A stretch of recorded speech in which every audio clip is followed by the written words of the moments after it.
Welcome everyone to Fantasy HQ. This is Red, this is Mitch, I am Alex, and we are the NRL Fantasy Gurus.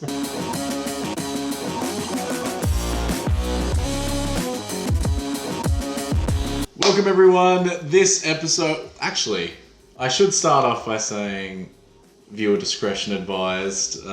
We've had some complaints recently. Red, control yourself today. We know we can be a bit on the nose talking about certain players, so discretion advised before we continue. We showered. There's nothing on the nose. Nothing on the nose. And we showered together to save water because we care about the environment. That's right. Water restrictions. Let's not piss off the greenies either. It's getting really disturbing. I said piss. And completely off topic from the viewer discretion. But I don't think that was about me. I think that was about him.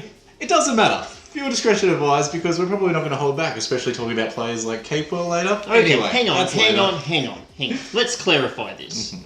When we talk about him, and this is a blanket rule for every video moving forward, we mean in a fantasy world. This isn't the real world. We're talking about fantasy.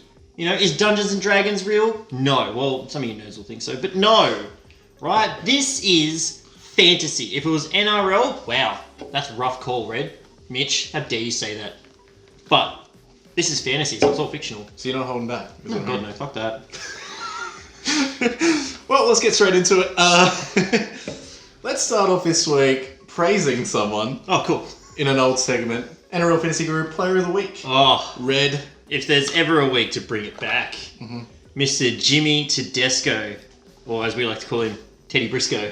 That's what we call him. Let me just hit you with some doozy of his stats.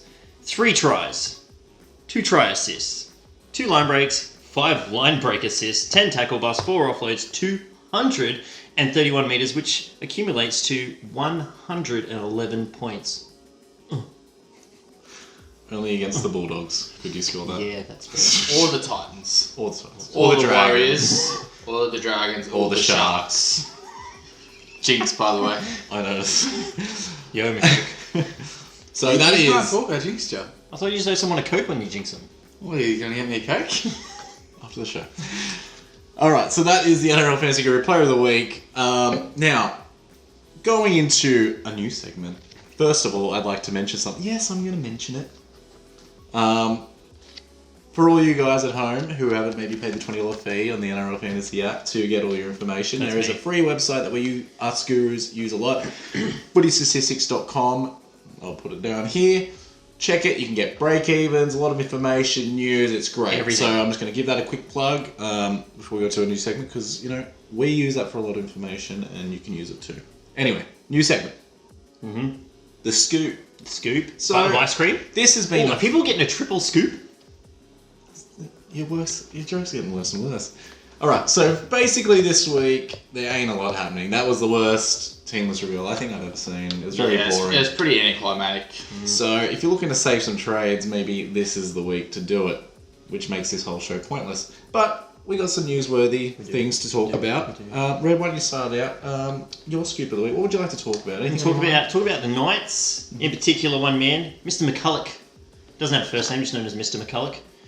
Or Macca, if you're close with him, I guess. Now, sources are saying out of the Knights that Mr. Mcculloch is going to continue to play 80 minutes, and he's shown that so far. Since he's been there, he's been playing 80 minutes, but there was always a bit of conjecture about Mr. Connor Watson coming back and taking some minutes from him, playing that hooker role, especially in the middle of the field, the speed of the game.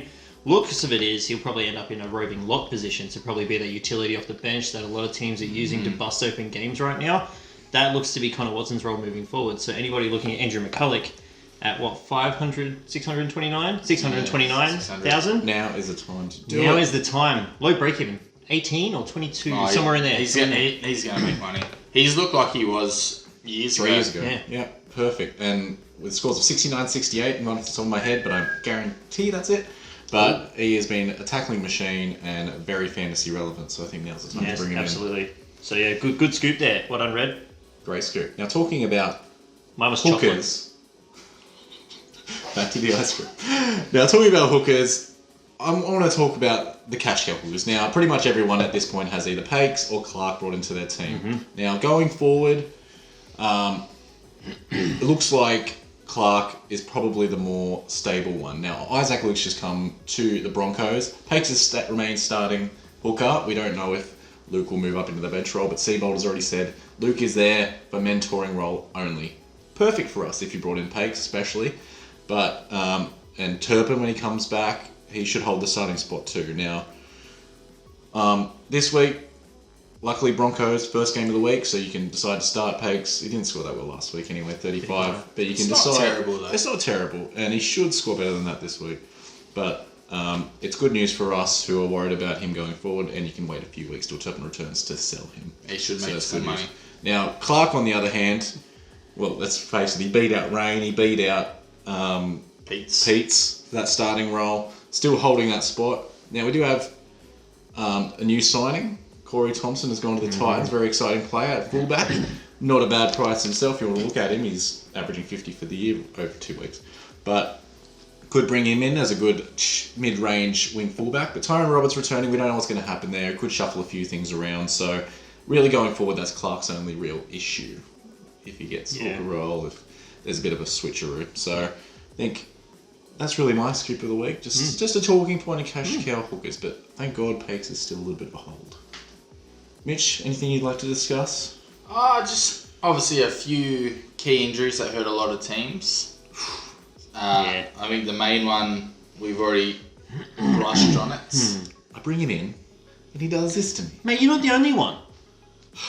You cursed me. I reckon if you didn't bring him in, he would have got 100 points. He would have got 112 points. He would have beat James Tedesco. It's like Braden Burns last year all over again. Yeah. Like, bring him in, then this happens. But Just look down the camera and just say sorry to Kurt. sorry, Kurt. And get well soon. Honestly, fantasy out of it. Damn you, fantasy-wise. We don't take fantasy out of it. It's a fantasy world. I fantasy discussed world. that at the We've start. discussed this. So you suck. So yes, unfortunately, Kurt Capewell looks like he's going to miss for about 10 weeks. So that's a real headache for some fantasy coaches. He was actually looking like just about the buy of the year at centre. Yeah. So it's heartbreaking. Now it's looking like Latrell. It is. Again. Or could it be Katoni Staggs? No, because he's also injured.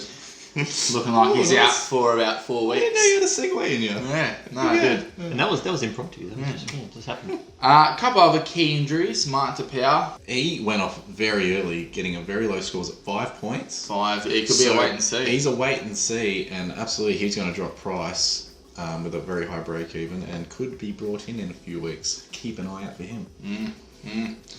And I'm not sure why you'd have him in your team, but Valentine Holmes. He's a very popular bring-in. Yeah, it's confused me too.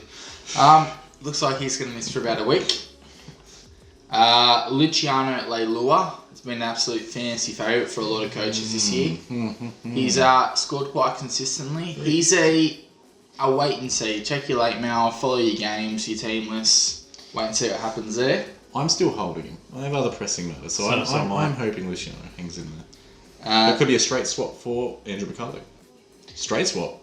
Yeah, well, that's if you got him on the bench. But if you struggle with second rows, I think I said this the other week. There's not many comparable sort of players in that same price range. It's tough. It's a big headache. Also, Jordan Mclean looks like he's going to miss a week as well. Which could make Maguire 80 minutes again. Now, he started at top last week, still played 80 minutes with Tamalolo back. Yeah. So he's been scoring great, actually. So that could be. Remember when I said how good he was, and you're like, Dude, that's hilarious. And as well, someone I was actually really looking at this week, Tommy Talau from the Tigers, looked amazing at centre. But he's picked up a bit of a hamstring niggle. They're saying potentially, they're not sure on the severity of it, 1 to 4 weeks. So if it's 1 week, it could be a great bring in next week. Well, it's not like we're short of really cash cows at the moment.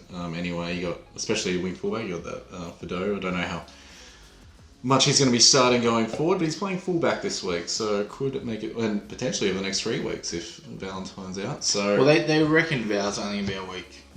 So it should push back to the wing, maybe still make a bit of money. But yeah, that's your scoop/injury report, Browns. Well, we'll keep that as a short one because, as we said, not a lot happening.